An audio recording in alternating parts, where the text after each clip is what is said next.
समस्तीपुर से है, जहां सदर अस्पताल में कार्यरत एक मेडिकल ऑफिसर चंदन कुमार पर एक युवती ने शादी का झांसा देकर यौन शोषण का आरोप लगाया है। इस मामले में पटना महिला थाने में युवती ने केस दर्ज करा दिया, जिसके बाद आरोपी डॉक्टर चंदन कुमार की गिरफ्तारी के लिए पटना पुलिस की टीम समस्तीपुर पहुंची थी, लेकिन आरोपी डॉक्टर फरार हो गया। इस मामले में सिविल सर्जन ने कहा है कि आरोपी के खिलाफ शिकायत की जा रही है और पुलिस उसकी गिरफ्तारी के लिए प्रयास कर रही है।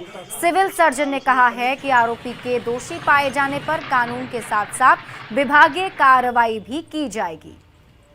हाँ, एक आवेदन दिया गया है जिसमें उन्होंने अनुरोध किया है कि उन्हें सहयोग किया जाए और हम लोग सहयोग करेंगे। अगर आरोप सही है तो जो जैसे कार्रवाई, कानूनी कार्रवाई जैसे होती है। तो क्या डॉक्टर साहब छुट्टी में है या फरार हो चल रहे हैं? फिलहाल अभी तक तो फरार हैं। ऐसे हमने डीएस साहब को, उपाधीक्षक महोदय को भी कहा है कि जैसे ही आज हमसे संपर्क करें। और वो लड़की महिला भी आई थी उन्हीं के साथ, तो महिला ने भी सारे अपनी बातों को बताया। उन्होंने शादी का झांसा दे करके उसको। बिहार के 2 सीटों के उपचुनाव की मतगणना कल सुबह 8 बजे से शुरू होगी। मतगणना को लेकर तैयारी पूरी कर ली गई है, सुरक्षा व्यवस्था पुख्ता कर दिए गए हैं। वहीं दोनों ही गठबंधनों के नेताओं ने जीत के दावे किए हैं।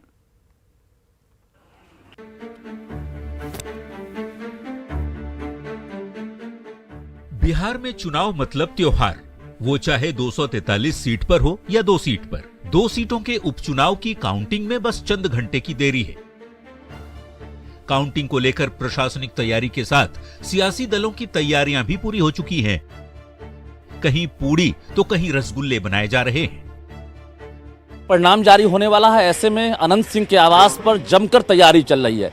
इस वक्त हम आवास के अंदर हैं, आप देख सकते हैं जो कार्यकर्ता हैं या जो समर्थक हैं बड़ी संख्या में यहाँ मौजूद हैं। पूरी तरह से विश्वास है कि नीलम देवी की जीत हो रही है। जाहिर है रसगुल्ले बन रहे हैं, यानी मिठाइयाँ तैयार की जा रही है। विवेका पहलवान हैं या फिर पूर्व मंत्री कार्तिकेय सिंह हैं, तमाम लोग यहाँ पर मौजूद हैं। जश्न की तैयारी के साथ दोनों ही गठबंधनों की ओर से जीत के दावे का दौर भी चल रहा है। को नकार दिया, भारी अंतर से होगा महागठबंधन का जीत। ये कहीं दिखाई पड़ेंगे? मुगालते में जो जी रहे हैं, बहम जो फैला रहे हैं, वो कहीं हैं? हम पूरी तरह से आश्वस्त हैं कि हम दोनों ही सीटों पे जीतेंगे और ये दोनों ही सीटें नीतीश कुमार और तेजस्वी यादव के लिए सबक का विषय भी होगा। वैसे तो गोपालगंज में 9 और मोकामा में 6 उम्मीदवारों की किस्मत ईवीएम में कैद है, लेकिन दोनों ही सीटों पर मुख्य मुकाबला बीजेपी और आरजेडी के बीच है। मोकामा में मुख्य मुकाबला आरजेडी प्रत्याशी और पूर्व बाहुबली विधायक अनंत सिंह की पत्नी नीलम देवी और बीजेपी उम्मीदवार सोनम देवी के बीच है। तो गोपालगंज में बीजेपी के पूर्व विधायक दिवंगत सुभाष सिंह की पत्नी कुसुम देवी और आरजेडी उम्मीदवार मोहन प्रसाद गुप्ता के बीच है। 2020 के विधानसभा चुनाव में आरजेडी से बाहुबली अनंत सिंह की जीत हुई थी। तब अनंत सिंह को 78,721 वोट मिले थे। गोपालगंज की यदि बात करें तो 2020 के चुनाव में इस सीट पर बीजेपी के सुभाष सिंह की जीत हुई थी और महागठबंधन का उम्मीदवार तीसरे नंबर पर था।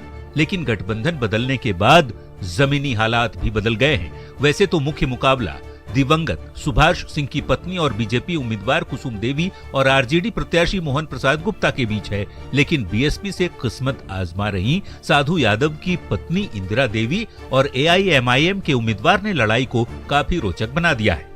बिहार में विधानसभा की 2 सीटों का ये उपचुनाव काफी अहम है, क्योंकि महागठबंधन की सरकार बनने के बाद ये पहला चुनाव है। ये चुनाव नीतीश और तेजस्वी की जोड़ी के लिए लिटमस टेस्ट है। रिजल्ट बताएंगे कि नेताओं के साथ ही दोनों के कोर वोटर मिले या नहीं। अगर रिजल्ट महागठबंधन के खिलाफ रहा तो विपक्ष को बोलने का मुद्दा मिल जाएगा।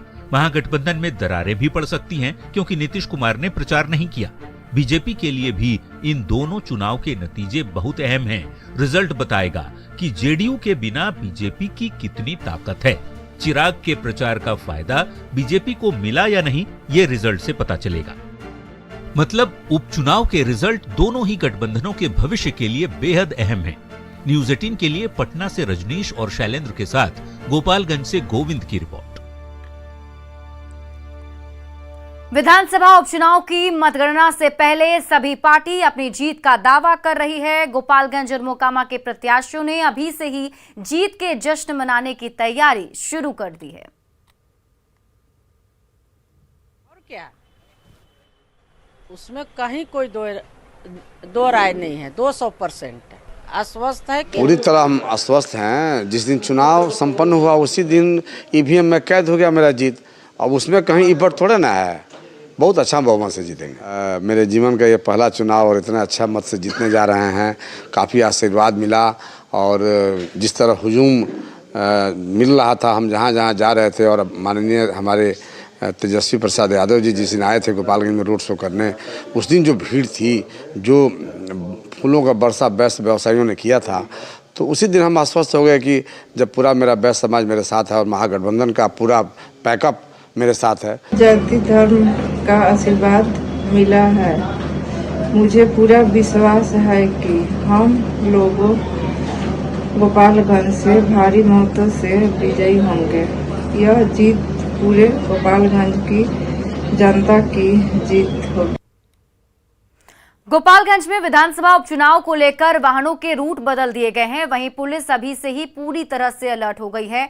गोपालगंज सिवान NH 531 पर वाहनों के रूट कल सुबह 6 बजे से डाइवर्ट किए जाएंगे। थावे डाइट भवन में कल सुबह 8 बजे से मतगणना शुरू होगी। मतगणना को लेकर पुलिस कितनी अलर्ट है, जायजा लिया सहयोगी गोविंद कुमार ने। गोपालगंज में विधानसभा उपचुनाव के मतगणना को लेकर इस वक्त जो है पुलिस अलर्ट है। ये थावे चौक है जहां पर मतगणना शुरू होना है और यहां पर पुलिस सुबह से ही आज अलर्ट है। कल सुबह 8 बजे से मतगणना शुरू होगी, लेकिन जो गोपालगंज सिवान NH 531 है उसके रूट का भी डाइवर्ट किया गया है। गोपालगंज के जो सदर SDPO है, हम इनसे बात करते हैं। मतगणना को लेकर क्या रूट सर बदला है? सबसे पहले तो जो मतगणना के कर्मी हैं उनको 6 बजे तक डाइट प्रांगण में अपने वाहन को लगा के और अंदर प्रवेश कर जाना है।